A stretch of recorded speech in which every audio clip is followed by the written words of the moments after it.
வணக்கம், நான் தான் உங்கள் Shabdina. Welcome back to Shabdina's kitchen. இன்றைக்கி நம்ம கிச்சனில் பார்க்க போகிற ரெசிபி என்னன்னா பட்டாணி புலாவ், அதாவது க்ரீன் பீஸ் புலாவ் எப்படி பண்ணுறது பார்க்க போகிறோம். இதோட ஒரு அருமையான உருளைக்கிழங்கு மசாலா. இந்த க்ரீன் பீஸ் புலாவ் சட்டுன்னு வீட்டில் 10 நிமிஷத்தில் பண்ணிடலாம். நீங்கள் மார்னிங் பிரேக்ஃபாஸ்ட்டோ இல்லை லஞ்ச் டைம்லையோ நீங்கள் சட்டுன்னு வீட்டில் பண்ணணும்னு வச்சிங்கன்னா அந்த டைமில் இந்த மாதிரி ரெசிபி வீட்டில் ட்ரை பண்ணி பார்க்கலாம்.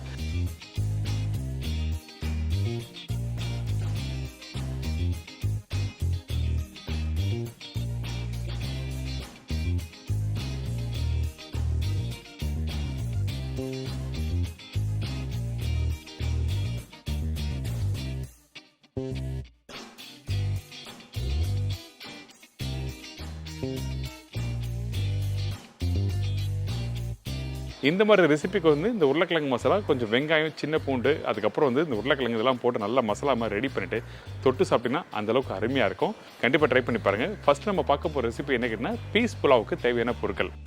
க்ரீன் பீஸ் புலாவுக்கு தேவையான பொருட்கள்: basmati rice 250 gram, fresh green peas 150 gram, வெங்காயம் 2 நம்பர், தக்காளி 1 நம்பர், பச்சை மிளகாய் 2 நம்பர், இஞ்சி பூண்டு பேஸ்ட் 1 டேபிள் ஸ்பூன், சீரகம் 1/2 டீஸ்பூன், முழு கரம் மசாலா தாளிப்புக்கு தேவையான அளவு, கொத்தமல்லி தேவையான அளவு, உப்பு டு டேஸ்ட், எண்ணெய் சமைக்கிறதுக்கு தேவையான அளவு. இதாங்க இந்த ரெசிபிக்கு தேவையான பொருட்கள். இந்த புலாவ் பண்ணுறதுக்கு நம்ம என்ன பண்ணுறோம், ஃபஸ்ட்டு தேவையான அளவுக்கு ரீஃபைண்ட் ஆயில் யூஸ் பண்ணுறோம். இதுக்கு பிறகு நம்ம என்ன பண்ணுறோம், சீரகம் தாளிப்பாக போடுறோம். சீரகம் கொஞ்சம் பொரிஞ்சு வர டைம்லேயே முழு கரம் மசாலா போட்டுறோம். அதாவது பட்டை, லவங்கம், ஏலக்காய், பிரிஞ்சி இலை எல்லாமே தாளிப்பாக போடுறோம். இது எல்லாமே ஒரு 2 போட்டுங்க.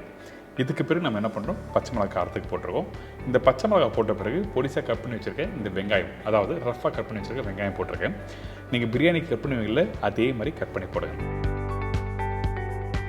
இந்த வெங்காயம் போட்ட பிறகு ரொம்ப நேரம் குக் பண்ணக்கூடாது. அதிகபட்சம் 1 நிமிஷம் வதக்கிட்டு அதுக்கு பிறகு நீங்கள் பச்சை பட்டாணி தண்ணி எல்லாம் போடணும். சரிங்களா? எதுக்காக வெங்காயத்தை ரொம்ப நேரம் வதக்கக்கூடாது சொல்கிறேன்னா காரணம் இருக்குது. நீங்கள் வெங்காயத்தை ரொம்ப நேரம் வதக்கினீங்கன்னா உங்களுக்கு கலர் கொடுக்காது. அதாவது ஒயிட் கலர் புலாவ் வராது.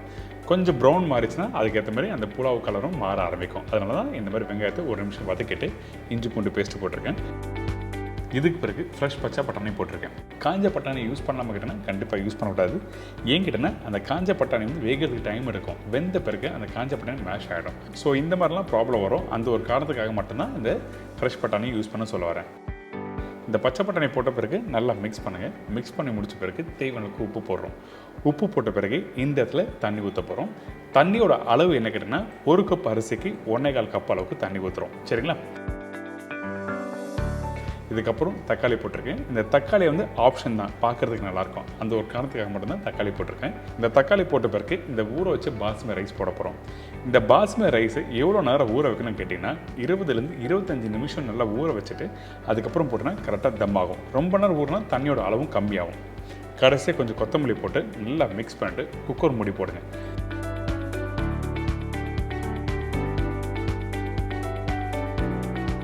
கரெக்டாக 3 விசில் ஹை ஃப்ளேம் வச்சு நீங்கள் விட்டு எடுத்திங்கன்னா உங்களுக்கு ஒரு அருமையான புலாவ் ரெடி.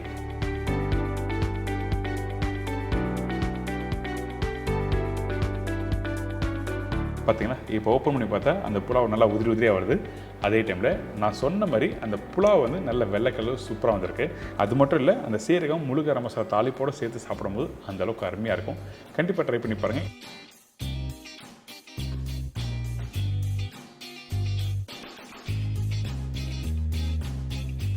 இதோட உருளைக்கிழங்கு பூண்டு மசாலா எப்படி பண்ணுறது பார்க்க போகிறோம்.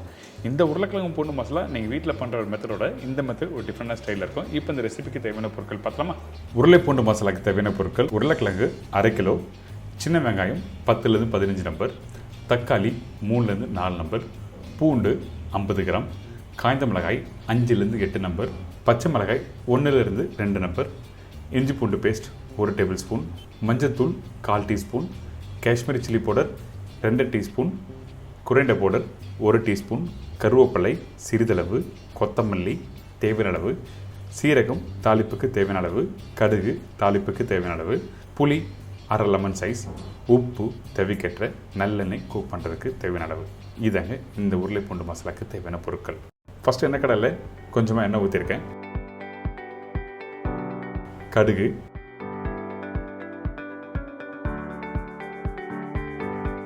சோம்பு,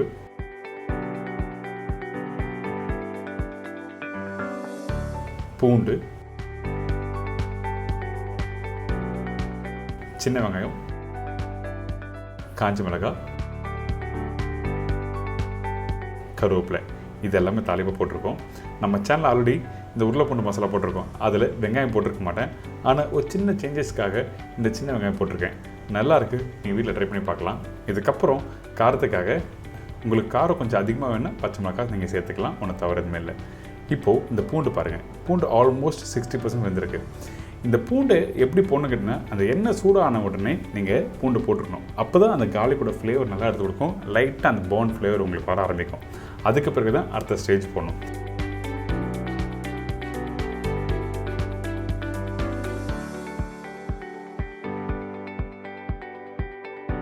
அதுக்கப்புறம் பொடிசை கட் பண்ணி வச்சுருக்கேன், இந்த தக்காளியும் போட்டிருக்கேன். இதுக்கப்புறம் பவுடர் மசாலா போடுறோம். மஞ்சத்தூள், காஷ்மீரி சில்லி பவுடர், தனியா பவுடர். காஷ்மீரி சில்லி பவுடர் எதுக்காக இந்த இடத்துல யூஸ் பண்ணுங்கன்னா, நல்ல ரெட்டிஷ் கலர் எடுத்து கொடுக்கும். அதே டைமில் 2 டீஸ்பூன் போதும் காரத்துக்கு.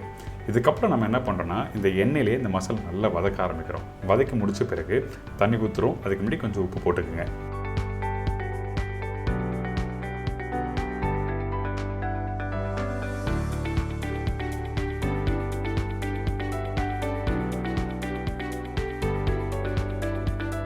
தண்ணி ஊற்றி இந்த மசாலா நல்லா வேக வைக்க ஆரம்பிக்கிறோம்.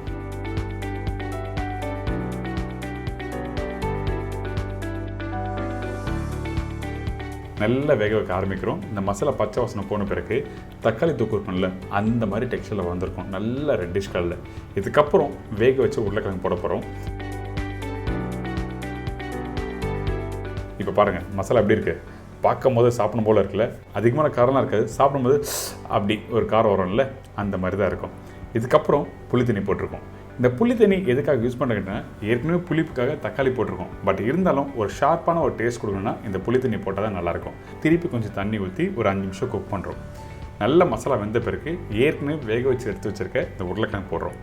உருளைக்கிழங்கு பச்சையாகவும் போடலாம், இந்த மாதிரி வேக வச்சும் போடலாம். இந்த மாதிரி வேக வச்சு போடும்போது உங்களுக்கு டெக்ஸ்சர் நல்லா எடுத்து கொடுக்கும். அதனால தான் வேக வச்ச உருளைக்கிழங்கு போட்டிருக்கேன். முக்கியமாக நீங்கள் வேக வைக்கும் போது உப்பு கரெக்டாக போட்டுருக்கணும் இந்த உருளைக்கிழங்குல. இதுக்கப்புறம் இந்த மசாலாவும் உருளைக்கிழங்கும் நல்லா மிக்ஸ் பண்ண ஆரம்பிங்க.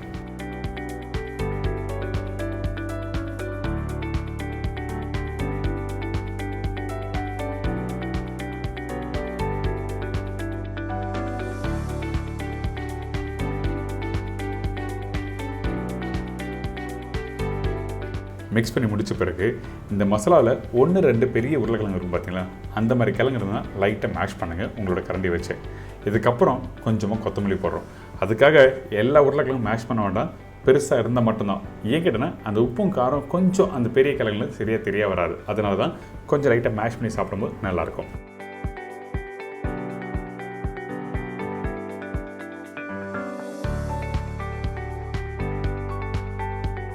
இந்த இடத்துல அப்படியே நல்லா குக் பண்ணும். குறைஞ்சபட்சம் ஒரு 10 நிமிஷம் இந்த மசாலா போட்டு குக் பண்ணும்போது என்ன வேணுன்னா, அந்த புளிப்பு, காரம், அதுக்கப்புறம் அந்த பூண்டோட வாசனை எல்லாமே அந்த உருளைக்கிழங்கு சேர்ந்து வரும். கடைசியாக கொத்தமல்லி, கருவேப்பிலை, கொஞ்சம் நல்லெண்ணெய் ஊற்றி நல்லா மிக்ஸ் பண்ணிவிட்டு அப்படியே சுட சுட அந்த கீரை கூட்டோட தொட்டு சாப்பிட்டு பாருங்களேன், மறக்கவே மாட்டீங்க. அந்தளவுக்கு ஃபென்டாஸ்டிக்காக இருக்கும். இந்த ரெசிபி நீங்கள் முடித்த பிறகு சாப்பிடும்போது என்ன ஃபீல் வருங்கன்னா, அந்த பூண்டோட வாசனை, அந்த காரம், அந்த புளிப்பு இதெல்லாம் சேர்த்து கிடைக்கும். அல்டிமேட்டான ரெசிபி. என்ஜாய் பண்ணுங்கள்.